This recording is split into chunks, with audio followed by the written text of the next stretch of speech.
दोस्तों, यह शायद 1985 के आसपास की बात है। उन दिनों मैं स्कूल में था।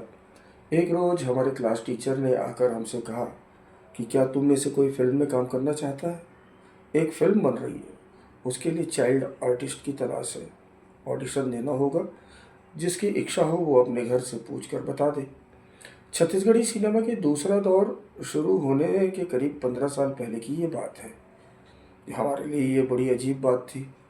सिनेमा के नाम पर जो टीचर डांटते फटकारते थे, वो टीचर हमसे पूछ रहे थे कि तुम्हें से कोई सिनेमा में काम करना चाहते हैं। यानी मामला सचमुच में गंभीर था। उस दौर में वो दौर वीडियो फिल्मों का दौर था। तमाम तरह की वीडियो फिल्में बनती थी। वीडियो फिल्मों के नाम पे तमाम तरह की चिरकुटाई होती थी, ठगी होती थी। कुछ गंभीर प्रयास भी हुए। कुछ लोगों ने अच्छी फिल्में भी बनाई, लेकिन ये मामला थोड़ा सा अलग था। यह वीडियो फिल्म नहीं थी।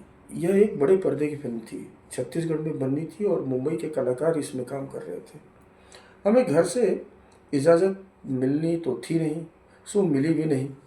लेकिन वह फिल्म बनी और कई शहरों में चली। उस फिल्म में प्रमुख भूमिका निभाई थी परीक्षित साहनी, अरुण गोयल, मजहर खान, चंदनी गोंदा की कलाकार शैलजा ठाकुर जी भी ने भी इसमें काम किया था। खराब प्रिंट और तकनीकी पक्ष कमज़ोर होने के बावजूद छत्तीसगढ़ सिनेमा के इतिहास में यह फिल्म मील का पत्थर है। लेकिन इस फिल्म की चर्चा बहुत कम होती है। यह फिल्म पहले हल और बंदूक के नाम से बनने वाली थी, लेकिन बाद में किसान के नाम से रिलीज़ हुई।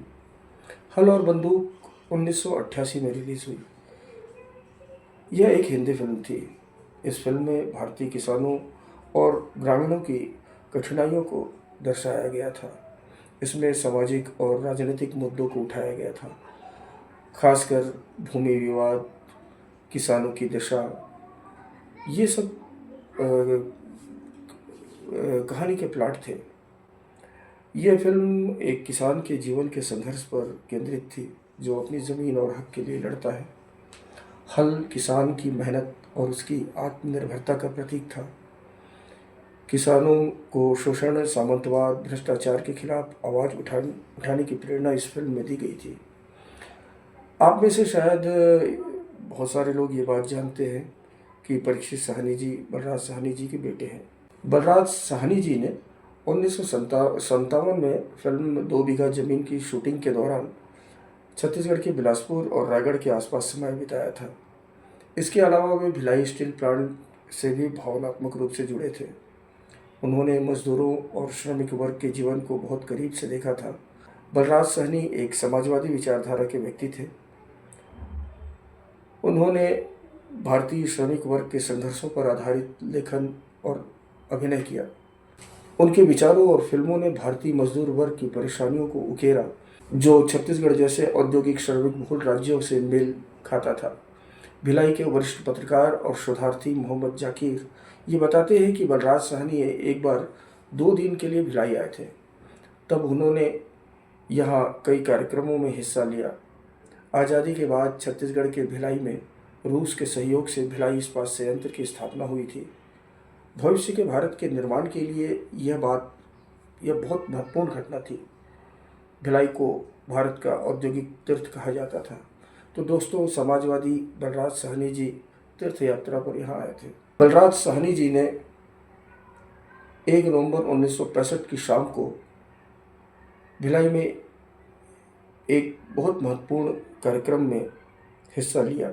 उनके साथ अचला सचदेव जी भी यहाँ आई थी। इस तरह हम देखते हैं दोस्तों कि छत्तीसगढ़ के प्रति भारतीय सिनेमा के मन में शुरू से बड़ा आकर्षण रहा है, और ऐसा ही आकर्षण यहाँ की प्रतिभाओं के मन में भारतीय सिनेमा के प्रति भी रहा है। अनेक छत्तीसगढ़िया लोगों ने मुंबई पहुंचकर भारतीय सिनेमा में अपना बहुमूल्य योगदान दिया और फिर अपने अनुभवों से छत्तीसगढ़ में छत्तीसगढ़ी सिनेमा के निर्माण की भूमिका तैयार की। इस तरह यह कह देना कि छत्तीसगढ़ी सिनेमा का इतिहास 1965 के कहीं देवी संदेश से शुरू होता है, तकनीकी रूप से ठीक नहीं होगा। यदि हम इस इतिहास को संकुचित होकर देखेंगे तो अनेक महत्वपूर्ण हस्तियों के अवदान को नज़रअंदाज कर बैठेंगे। देवानंद की छत्तीसगढ़ यात्रा, सत्यजीत रे की सदगति, चरणदास चोर, नौकर की कमीज, टीवी सीरियल काला जल सहित अनेक महत्वपूर्ण पड़ावों से गुजरे बिना हम फिल्म छत्तीसगढ़ी फिल्मों के तह तक नहीं पहुंच पाएंगे। आगे के एपिसोड में हम इन्हीं सब बातों पर चर्चा करेंगे। छत्तीसगढ़ी फिल्मों का फलक बहुत बड़ा है। हो सकता है कि मुझसे कुछ छूट भी जाए। आप कमेंट बॉक्स में बताते चलिएगा। तो देखते रहिएगा यदा कदा।